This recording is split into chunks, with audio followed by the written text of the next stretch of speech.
ይሄ አራጅ ሰውዬ ይሄ ሰውዬ ግን ዳቢሎስ በተዛውሮ ነው የወለደው።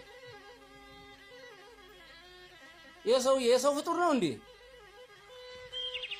የዓለም አቀፍ ማህበረሰብስ ይሄንን ሰውዬ እንዴት ያየዋል?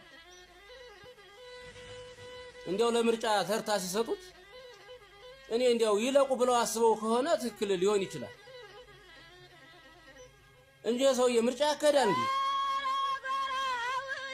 እና እኔ ምርጫ የሚባል ዝም ብሎ ልጫወትባችሁ ደግሞ ደግሜ ከሆነ የዓለም አቀፍ ማህበረሰብ አግዞት ከሆነ ይሞክረው ስማችን እየመዘገበ ያጥፋን ጠቅሎ እኛም እስከምንጠፋ እንግዲህ እየተንፈራፈርን ማለቃችን አይቀርም። እና ምርጫ ብሎ ሲያስብ በጣም የሚያሳዝን ራሱ በማህበር ተውቆ ተቀምጦ ምርጫ ተራራ ላይ ተቀምጦ ምርጫ ብሎ ሲያስብ ትክክል ለምርጫ አባቴ ብሎ ታዲያ ወንድሜ ብዙ ላለበት ይችላል ለፋኑ ቁመና ደግሞ አያለው ማለት የፋኑ ቁመና አሁን 3 አመት እንግዲህ ሞላው አይደለ? መንግስት የሚባለው እየመራ ነው። መንግስት የሚባለው አሁን እየመራ እያስተዳደረ ነው። የሱ መንግስትነት ማዳበሪያ ነው። ሌላ የምናውቀው ነገር የለም። በማዳበሪያ ምክንያት ነው እንግዲህ የምናያቸው በዛ ምክንያት።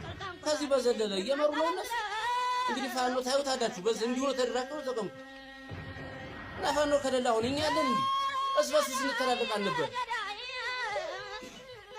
ስለዚህ ይሄ መንግስት እየመራንም አይደለም ለምርጫም ዝግጁ አይደለም። እየመራንም አይደለም። ካጣነው 3 አመት ሆኖናል። 3 አመት ሆኖናል። እና ታዲያ ይሄን ሰውዬ እንዴት ነው እኛ እንግዲህ እንዴት ነው ሰውዬ ወደ ምርጫ ሲገባ እና እኔ በዚህ ልክ የፋኖ ቁመናም ጠንክሩ እናግዛለን። እየመራን ያለ እሱ ነው የሚያዋጣን የሚሄድ ጨርሻለሁ ሐሳብ